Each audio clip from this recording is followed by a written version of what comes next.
दोस्तों, इस वीडियो में हम आज महेश नवमी व्रत के बारे में विस्तार से जानेंगे। महेश नवमी व्रत क्या है और महेश नवमी व्रत कौन करता है और महेश नवमी व्रत पर आधारित कहानी क्या है और महेश नवमी व्रत करने से हमें क्या फल मिलता है तथा मेरे साथ बने रहें। चलिए स्टार्ट करते हैं। महेश नवमी का त्यौहार हर साल ज्येष्ठ महीना के शुक्ल पक्ष के नवमी तिथि को मनाई जाती है। महेश नवमी का त्यौहार भगवान भोलेनाथ और माँ पार्वती को समर्पित है। यह त्यौहार मुख्य रूप से महेश्वरी समाज के द्वारा मनाया जाता है। महेश्वरी समाज के लोग इस त्यौहार को बड़ी ही हर्ष, आनंद और उल्लास के साथ मनाते हैं। इस दिन विशेष रूप से भगवान भोलेनाथ की विधि विधान से पूजा होती है। महेश्वरी समाज के लोग इस पर्व पर भगवान महेश और माँ पार्वती की पूजा करके उनका आशीर्वाद प्राप्त करते हैं। हिंदी कैलेंडर के अनुसार महेश नवमी का त्यौहार जेठ महीना के शुक्ल पक्ष के नवमी तिथि को मनाई जाती है।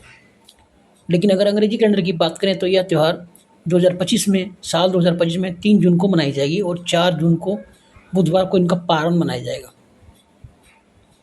महेश नवमी का त्यौहार पर पूजन कैसे करना आइए जानते हैं।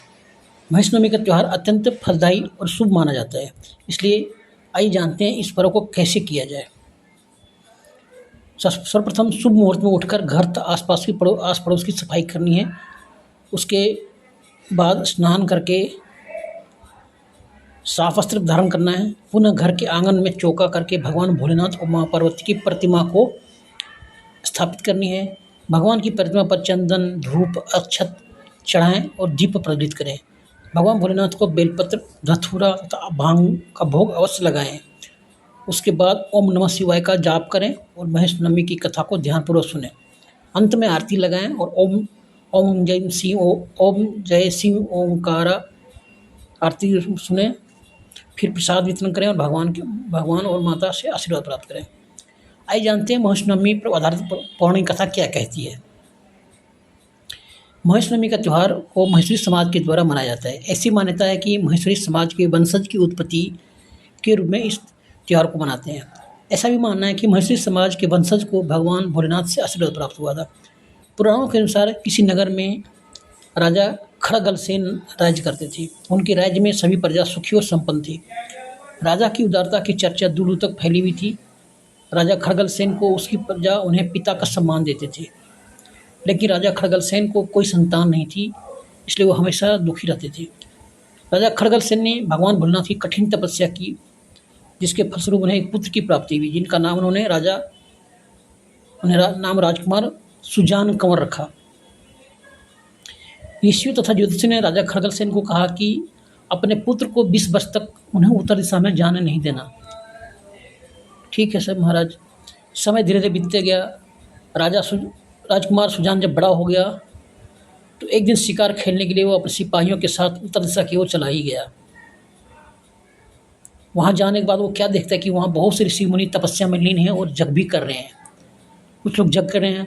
सुजान को इसी ऋषि मुनियों ने उत्तर दिशा में आने से मना कर रखा था। ये बात उन्हें याद आ गई। यह जानकर सुजान को ऋषि मुनियों पर बहुत गुस्सा आया और उन्होंने उनका जग भी विध्वंस कर दिया और उन्हें बुरा भला भी कहा। उनके इस व्यवहार से ऋषि मुनि कुपित होकर उन लोगों को श्राप दे दिया और श्राप के प्रभाव से वे सभी पत्थर की मूर्त बन गए। राजकुमार सुजान और उनके सिपाही सभी के सभी पत्थर की मूर्ति बन गए।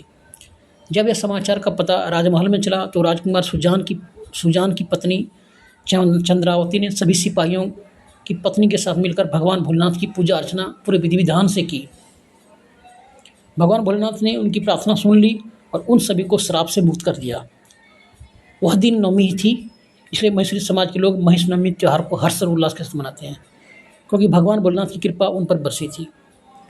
कुछ लोग ऐसा भी मानते हैं कि इस दिन महेश्वरी समाज की उत्पत्ति हुई थी, इसलिए भगवान शिव ने महेश्वरी समाज के उनके पूर्वज को दर्शन दिए थे और उन्हें अपना आशीर्वाद प्रदान किया था। ठीक है। कुछ लोग भगवान शिव और माता पार्वती के दिव्य विवाह के रूप में भी त्यौहार को मनाते हैं, है ना।